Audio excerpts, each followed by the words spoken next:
Nose is sore from sleeping on top of the dollars. How can it be comfortable to sleep on top of dollars? The man yesterday said in Parliament, after I was told crime got committed, I told my general to go and tell people. I asked him a simple question. Do you think you are special? Why would you tell a general that there was a crime at your place? Because my grandmother has got the same rights as you. When they steal her chickens, she doesn't tell any general. She goes to a police station, church office, and open a case. Why haven't you gone to police station? If you are not there, we are all business people. We are running farms. If we are not there and crime happen, they only call us to inform us that 1, 2, 3 was stolen, but we called the police. We have opened the case. Even the farm manager of Ramaphosa thinks she's above the law. None of them goes to a police station. He says, because ordinarily I'm surrounded by generals, I told one general, even me, the useless president of the EFF, I've got surrendered by a lot of generals. He doesn't know more than him, the generals of SAPS. I never go to them and say there was a crime, because there is nowhere in law, which he did at school, fortunately.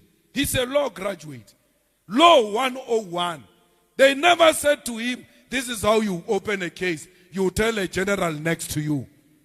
If you tell a general next to you that something was stolen from your house and you instruct the general to do something about it, you are abusing your power. We don't need more evidence. He said it yesterday. I didn't go to police station. I told generals who are next to me, because I'm surrendered by police, and then I thought they will follow procedure. Which procedure were they going to follow? Because those generals he's talking about, in a simple language, they are called bodyguards. Their job is to guard the body, not the farm, not the property. It is not the job of those people that he says he told. Even if they can be police, police play different roles. Those ones are Presidential Protection Unit. Its primary responsibility is to protect the body of the president. How do you tell people, of the protectors of your body, that they must now leave the body to go and look for criminals that have stolen money from you? You are redirecting them and giving them an illegal instruction. Because when that committee starts in Parliament, when we start to ask them questions, we are going to ask those generals, don't you know the procedure? Now that you are a general, it means you are too senior. Don't you know the procedure where you should have said to the president, my role is to protect your body. If there is a crime, I can protect this body to police station. And then you go and open a case. I will even make some arrangement that you come through a back gate, because anyway you are a president. Why didn't you tell the president as a general? Do you accept that you followed an illegal instruction? And when you take an oath of office as a police officer, you say one of the things, I will never take and abide by illegal instruction. He thinks he's saving that general. And he's putting the general under the bus. The more he answers, the more questions come out of his answer, the dumb cop.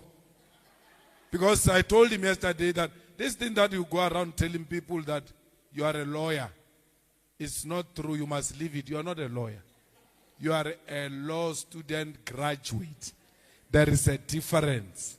A lawyer is that one who pass and do practicals and start acting as a lawyer and appear before a magistrate or a judge. He has never done that in his entire life, but he wants to create impression he's a lawyer.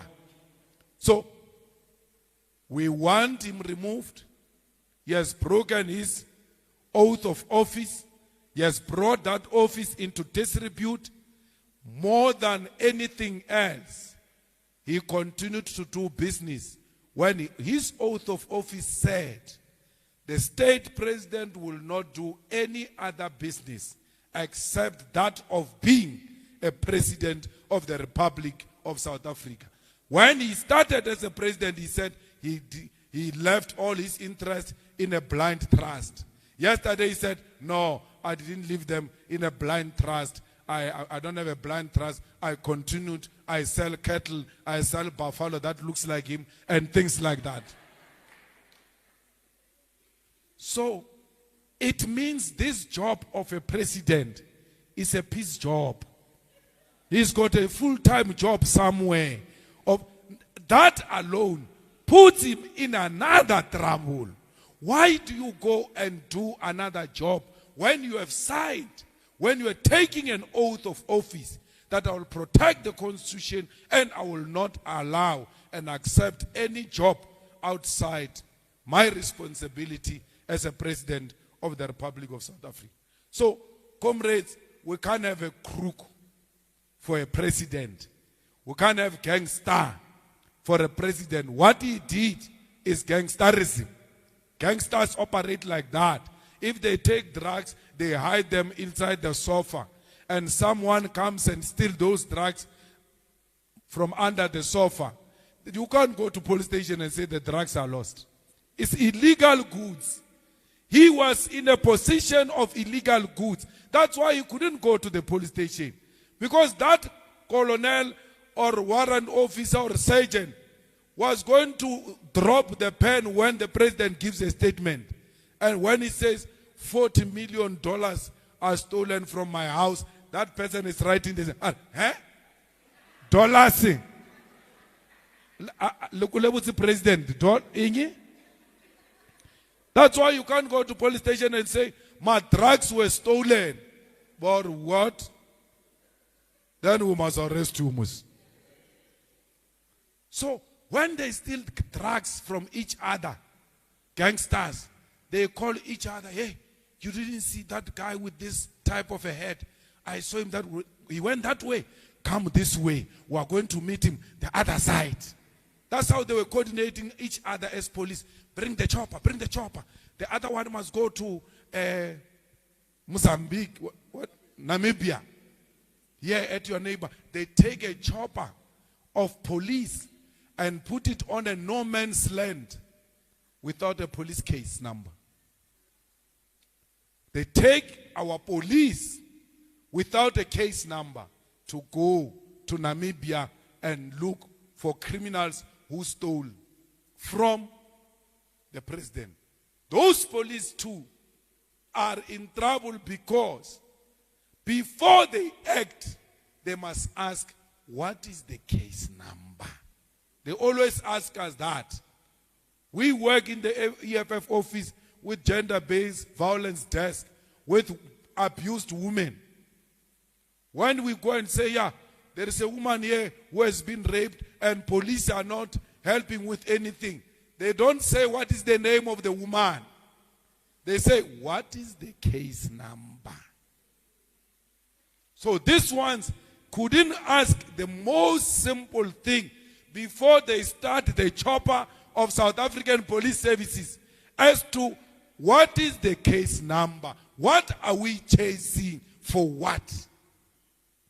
It means they agreed to engage in criminal activity.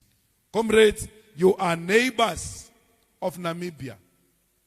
And when we look at the people of Namibia and look at you, we can't see the difference. You just look the same. Sometimes you even speak the same. So I don't know how xenophobic are you going to become on the people of Namibia when you look the same. You know, us there in Limpopo, our people can be beaten up because they are Dagishinyana, but hey, this one is from Zimbabwe. Hey. Here, you have no reason, none whatsoever. Not that those ones who are beating Zimbabweans have got a reason. Look at the people of Namibia. You will see yourself.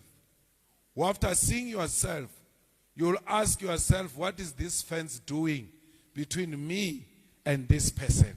Because we are the same. We look alike. Stop saying Namibians are taking your jobs. We must not remove the borders. If we remove the borders, we are going to be unemployed. Hey, you are unemployed now with your border. The border is there as we speak. Yet you are unemployed. And you create a false alarm that if they remove a border,